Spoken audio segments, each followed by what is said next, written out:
No, not yet. We need to go back just a little bit.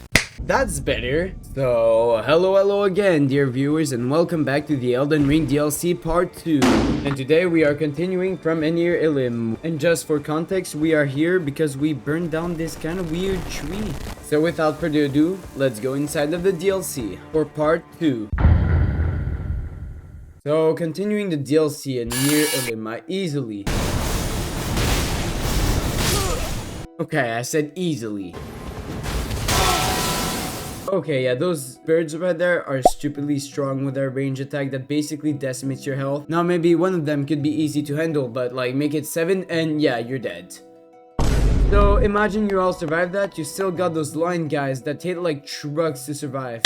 Anyways, after like an hour or two, by some kind of miracle, I got past those guys and I got to the next boss fight to make you fight this woman called Needle Knight Leda and 2 other guys, which with my build Lord of America got promptly fucking destroyed. So for once I used my brain and finally decided that maybe leveling up was a good idea. And after all of that, I went to a new place called the Cerulean Coast. And yeah, I explored and finally after some time I found this cave who led me to a new area called the Stone Coffin Fissure. Now traversing the coffins was really annoying because of these guys, who I personally like as much as mosquitoes. Brother, Anyways, after the pain that was, we finally arrived to the putrescent night. And I can probably say that this boss was very forgettable. But do you guys know what wasn't forgettable? Yeah.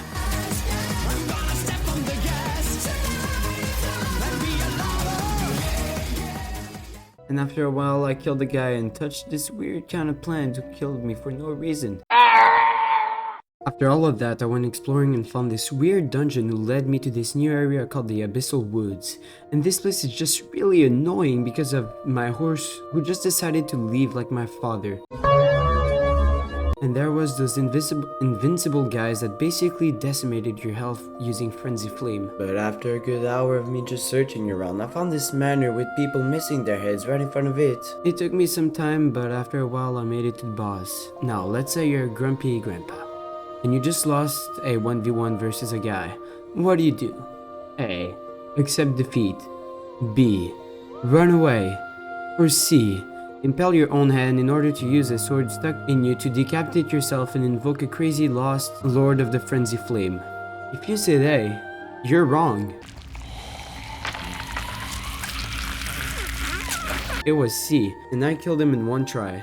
General Kenobi! So I'll try to be quick for this one as the questline itself is very long. So after the Frenzy Flame Lord, I went to this church where I found this guy who gave me this item. I then went into this weird finger place to look inside of a finger and it gave me the Crimson Seed Talisman, which is a talisman that I'll be using for the rest of the DLC as it gives me more HP each time I heal. Then did more dialogue and went to this new area called the Hindertales, but before that I killed Commander Gaius. Now I don't know why, but he kinda died to me in only 3 tries, so yeah. Then was able to reach the Hindertales and got this new talisman that I'll never be using. And finally I was able to fight the Mother of Fingers. Now this boss is clearly something pulled out of a horror movie because look at it, it's totally ugly. And ugly or not, I kinda killed it in 2 tries, but hey, that's a cool boss fight.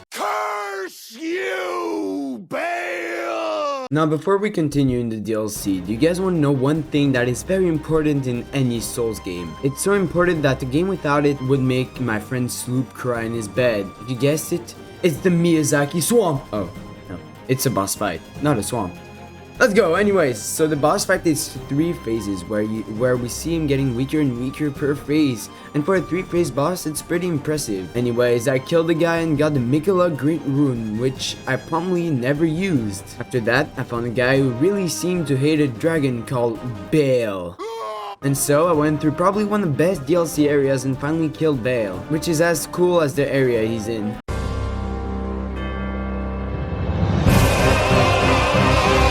So I went back to Enir Ilim and killed Leda, and now Radon is hard but I am lazy, so I'll just put the attempt where I killed him, which only took me 4 days.